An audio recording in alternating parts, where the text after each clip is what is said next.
Hello बच्चों, welcome back to my channel GK's study corner Hindi.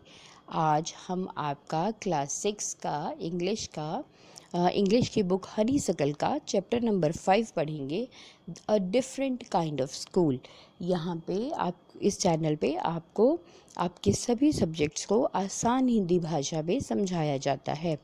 I would like to request, please do like and subscribe my channel, ताकि जब भी मेरे channel पे कोई video आए तो आपको पहले से पता लग जाए और आप आसानी से देख पाएँ। तो चलिए शुरू करते हैं आपका chapter number 5, a different kind of school. अब सबसे पहले हम लोग ये पढ़ते हैं। आई I had heard a great deal about Miss Beam's school, but not till last week did the chance come to visit it। मतलब मैंने इससे पहले मिस बीम के स्कूल के बारे में बहुत सुना था, परंतु अच्छी बात तो तब हुई जब मुझे पिछले हफ्ते यहाँ जाने का मौका मिला। When I arrived, there was no one in a sight but a girl of about 12। जब मैं वहाँ पहुँची तो मेरे सामने कोई भी नहीं था, बस एक 12 साल के आसपास की उम्र की लड़की थी। हर eyes were covered with a bandage. उसकी आंखों पे पट्टी बंधी थी। And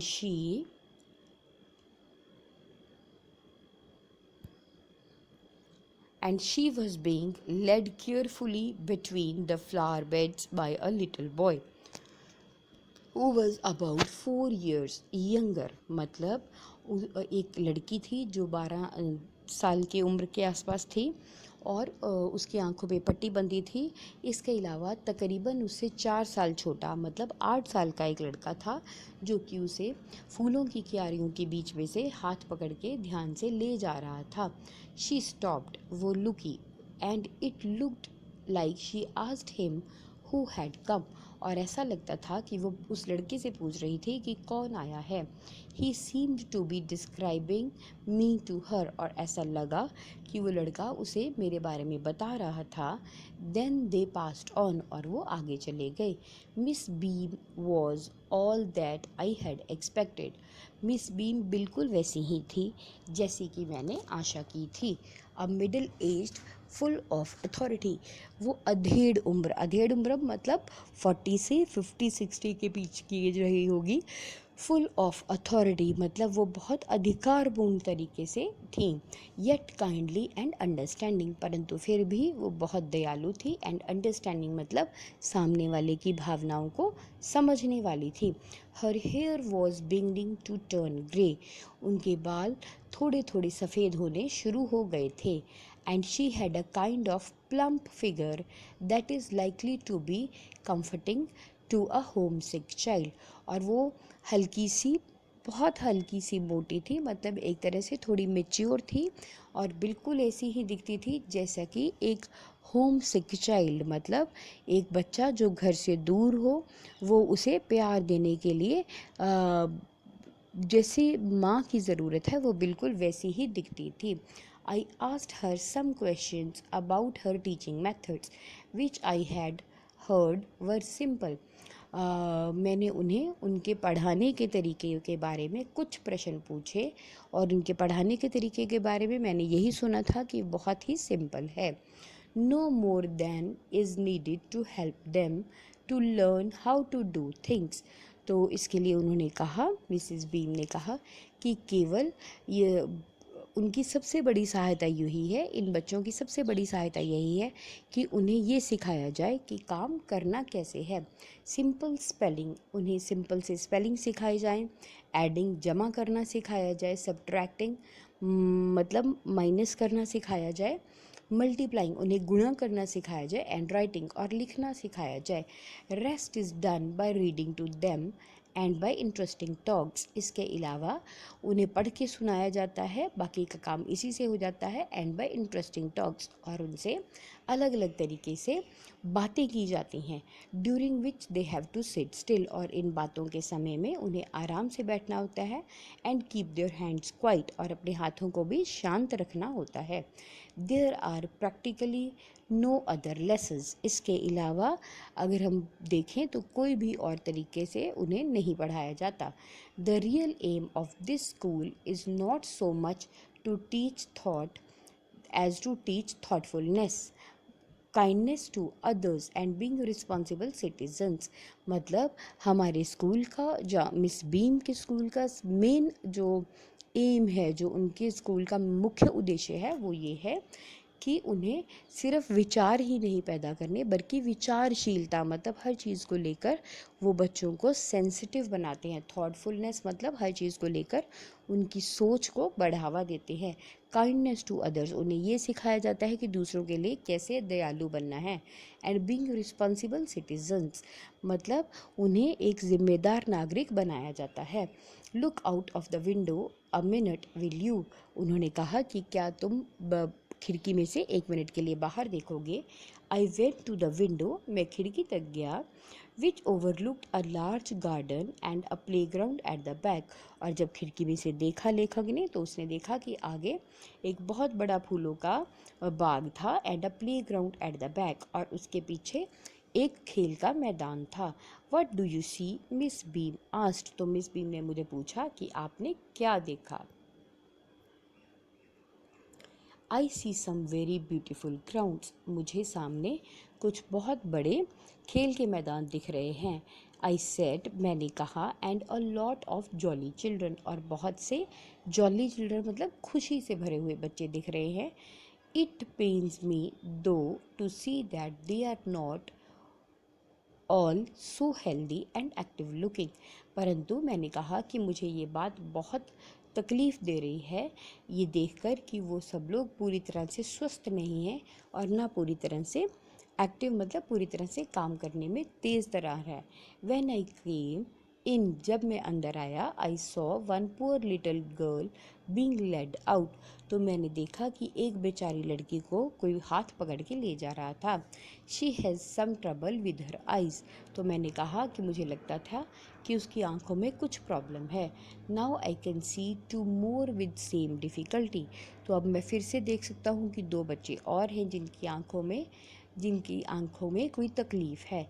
and there is a girl with a crutch watching the others at play, और ऐसा मुझे लग रहा है कि एक और लड़की है जो एक डंडी के साथ खड़ी है, एक लाठी की सहायता से खड़ी है और दूसरों को देख रही है। She seems to be a hopeless cripple, ऐसा लगता है कि उसकी टांगें ठीक नहीं हैं। मिसिस बीम लाफ्ड, तो ये बात सुनते ही मिसिस बीम हंस पड़ी। ओह नो, अरे नहीं, she said, she is not really lame, वो सच में लेम होता है जिसकी टांगे सही ना हो। शी इज़ नॉट रियली लेम, मतलब वो सच में लंगड़ी नहीं है। This is only her lame day, मतलब ये सिर्फ उसके लिए लंगड़ी बनने का दिन है। The others are not blind, और बाकी जो और है वो भी अंधे नहीं हैं। It is only their blind day, मतलब ये उनके लिए अंधे बनने का दिन है। I must have looked very surprised from the for she laughed again, मतलब जो लेखक है वो बहुत हैरान हुए क्योंकि मिस बीम दोबारा से हंस पड़ी। This is very important part of our system, मतलब उन्होंने बोला कि हमारी पढ़ाई के तरीके का एक बहुत महत्वपूर्ण हिस्सा है।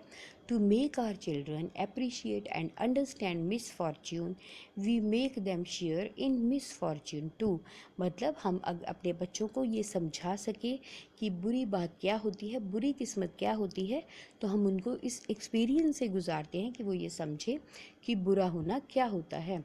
Each term every child has one blind day, तो हर टर्म में मतलब हर एक सेमेस्टर में हर बच्चे के लिए एक दिन अंधे बनने का दिन होता है, वन लेम डे, एक दिन उसे लंगड़ा बनना होता है, वन डेफ डे, एक दिन उसे बहरा बनना होता है, वन इंजर्ड डे, एक दिन उसे बीमार मतलब चोट लगा हुआ बनना होता है, एंड वन डम्ब डे, और एक ऐसा दिन बोलना पड़ता है जिस दिन वो बोल नहीं पाता। During the blind day their eyes are bandaged absolutely, मतलब जिस दिन अंधे बनने का दिन होता है उनकी आंखों को पूरी तरह से बांध दिया जाता है।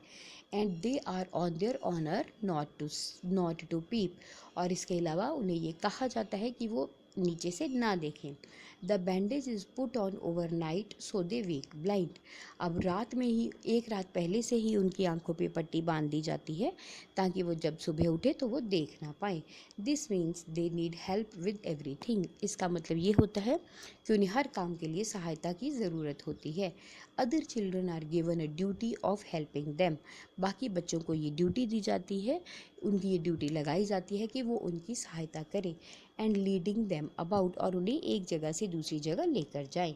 They all learn so much this way, both the blind and the helper. और इसकी वजह से वो लोग एक ना देखने वाले इंसान की जो मुसीबतें हैं और उसे किस तरह की सहायता की ज़रूरत पड़ती है, ये आसानी से समझ पाते हैं। There is no misery about it, Miss Beam continued. और इसमें कोई भी बुरी बात नहीं है, कुछ भी बुरा नहीं है। Everyone is very kind. हर एक बच्चा बहुत दयालु है। And it is really something of a game, और ये एक तरह से एक खेल की तरह है। But the day is before the day is over, though even most thoughtless child realises what a misfortune in. मतलब जैसे ही दिन ख़त्म होता है तो चाहे वो बच्चा बिल्कुल भी विचारशील ना हो, परंतु उसे ये समझ आ जाता है कि किसी का बदकिस्मत होना या किसी की ज़िंदगी में बुरी घटना का होना क्या होता है। The blind day is of course really the worst. इसमें कोई शक नहीं है कि जो ब्लाइंड डे मतलब जो अंधे बनने का दिन होता है वो सबसे बुरा होता है। But some of the children tell me that dumb day is the most difficult. परंतु कुछ बच्चे मुझसे ये कहते हैं कि चुप रहने का दिन सबसे बुरा है। We can not bandage the children's mouth. ऐसा इसलिए कहते हैं क्योंकि हम बच्चों के मुंह को नहीं बांध सकते। So they really have to exercise their will power. तो मतलब यहाँ पे वो उन्हें अपनी इच्छा शक्ति से ही अपने बोलने पे कंट्रोल करना होता है। Come in to the garden and see for yourself how children feel about it. तो मिस बीम ने लेखक से कहा कि चलो आओ, मैं तुम्हें गार्डन में, तुम्हें बाग में लेकर चलती हूँ और तुम खुद देखो कि बच्चे कैसा महसूस करते हैं। Miss Beam led me to one of the bandaged girl. तो मिस बीम मुझे एक ऐसी लड़की के पास चली ले गई जो कि जिसने कि अपने आंखें बांध रखी थी। Here is the gentleman, here's a gentleman come to talk to you, said Miss Beam and left us. इसके बाद मिस बीम ने उस लड़के से कहा कि यहाँ एक भद्र पुरुष, एक अच्छे इंसान आए हैं जो आपसे बात करना चाहते हैं, और उसके बाद वो हम दोनों को छोड़कर चली गई। डू यू एवर पीप, क्या तुमने कभी इसके पट्टियों के बीच में से देखा है? आई आस्क्ड द गर्ल, मैंने उस लड़की से पूछा। ओ नो, नहीं, कभी नहीं। शी एक्सक्लेम्ड, उसने खुश होकर कहा। दैट वुड बी चीटिंग, ये तो चीटिंग मतलब धोखा देने वाली बात होगी। But I had no idea it was so awful to be blind. परंतु मुझे इस बात का अंदाज़ा भी नहीं था कि अंधा होना कितना दुखदायी होता है। You can't see a thing, तो आप एक भी चीज़ नहीं देख पाते। You feel you are going to be hit by something every moment, और आपको ऐसा महसूस होता है कि आप किसी भी पल किसी चीज़ से टकरा जाओगे। It is such a relief just to sit down, और ऐसे में आराम से बैठना कितना अच्छा लगता है। Are your helpers kind to you, I asked, क्या तुम्हारी सहायता करने वाले तुम्हारे लिए दयालु होते हैं? मैंने पूछा। फेयरली, हाँ बिल्कुल। But they are not as careful as I shall be when it is my turn. परंतु उस लड़की ने कहा कि वो लोग उतने ध्यान नहीं रखते जितना कि मैं रखती हूँ जब मेरी टर्न मतलब मेरी बारी होती है। Those that have been blind already are the best helpers. मतलब वो जिन्हें जो आसानी से अंधे बनने का दिन सह चुके होते हैं वो बेस्ट हेल्पर्स मतलब सबसे अच्छे सहायक होते हैं। So it is perfectly ghastly not to say I wish you would try. मतलब ये बहुत बुरा होता है, बहुत तकलीफ़दायक होता है कि जब आप देख नहीं पाते, और मैं ये आशा करती हूँ कि आप ऐसा ट्राई करके देखें। Shall I lead you anywhere, I asked. तो मैंने उसे बोला कि मैं तुम्हें कहीं ले जाऊँ। ओ यस, शी सेड, हाँ उसने कहा। Let's go for a little walk, चलिए थोड़ी सी सैर करते हैं। Only you must tell me about the things, और आपको मुझे सिर्फ आसपास की चीज़ों के बारे में बताना होगा। I shall be so glad when today is over, और मैं बहुत खुश होंगी जब आज का दिन बीत जाएगा। The other bad days can't be half as bad as this, जो बाकी के बुरे दिन होते हैं वो इतने बुरे नहीं होते जितना कि ये दिन होता है। Having a leg tied up and hopping about on a crutch is almost a fun, I guess। तो उसने कहा कि अपनी टांग को बांध देना और एक डंडी एक लाठी के सहारे से चलना एक खुशी वाली बात है, मुझे ऐसा लगता है। Having an arm tied up is bit more troublesome because you can't eat without help and things like that. और उसने कहा कि मुझे ऐसा लगता है कि जब आपकी बाजुओं को बांध दिया जाता है तो ये थोड़ा सा तकलीफ़दायक होता है, क्योंकि आप बिना सहायता के तो खाना भी नहीं खा सकते।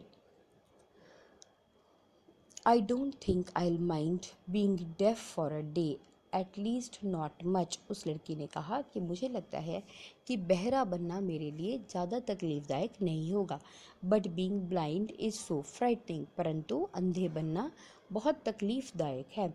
माई head aches all the time just from worrying that I will get hurt.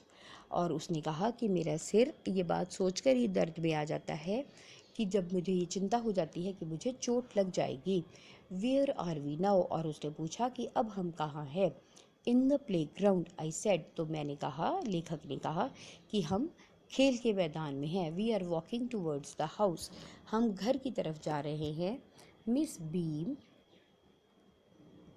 is walking up and down the garden with a tall girl।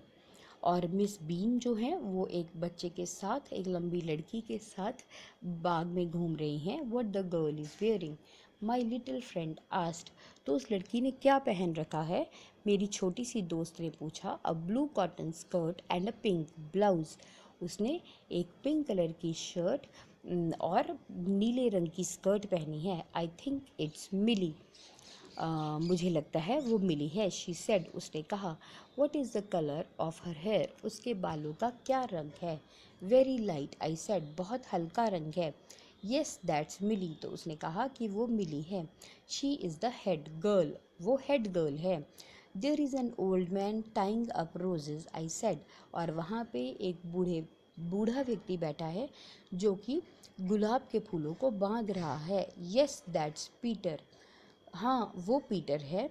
He is a gardener, वो माली है। He is hundreds of years old, और वो कई सौ सालों का है। And here comes a girl with curly red hair, she is on crutches, मतलब और एक लड़की आई है जिसके लाल रंग के घुंघराले बाल हैं। शी इज़ ऑन क्रचेस, मतलब वो लाठियों के सहारे चल रही है। दैट्स अनीता, शी सेड, तो उसने कहा वो अनीता है। And so we walked on, और इस तरह से हम चलते गए। Gradually I discovered that I was 10 times more thoughtful than I ever thought I could be, और अचानक ही मुझे ऐसा लगा कि मैं पहले से 10 गुना ज़्यादा विचारशील, मतलब लोगों के बारे में, अपने आसपास के बारे में सोचने वाला हो गया हूँ। I also realized that if I had to describe people and things to someone else, it made them more interesting to me। और मुझे इस बात का भी ज्ञान हुआ कि जब मुझे लोगों को दूसरों के बारे में बताना होता है या किसी और वस्तु के बारे में बताना होता है, तो अब मैं ज़्यादा रोचक तरीके से, ज़्यादा इंटरेस्टिंग तरीके से उन्हें बता सकता हूँ। When I finally had to leave, और जब मुझे फाइनली वापस आना था, I told Miss Beam that I was very sorry to go। तो मैंने मिस बीम से कहा कि मुझे बहुत तकलीफ़ है कि मुझे जाना पड़ रहा है। आह, she replied, और उनका जवाब था, then there is something in my system after all, और ऐसा इसीलिए है कि मेरे सिस्टम में, मेरे पढ़ाने के तरीके में ही ऐसा कुछ है कि लोग उसे छोड़ना नहीं चाहते। तो मतलब इस चैप्टर में आपको जो प्रिविलेज्ड चिल्ड्रन है, मतलब जहाँ किसी को भगवान की वजह से या किसी एक्सीडेंट की वजह से कोई कमी हो जाती है, उन बच्चों के बारे में आपको सोचने के लिए बताया गया है। तो यही था आपका चैप्टर। आई होप आपको अच्छे से समझ में आया। कहीं आपको कोई भी डाउट हो तो आप कमेंट सेक्शन में कमेंट करके पूछ सकते हैं और प्लीज़ मेरे चैनल को लाइक और सब्सक्राइब ज़रूर करें। धन्यवाद।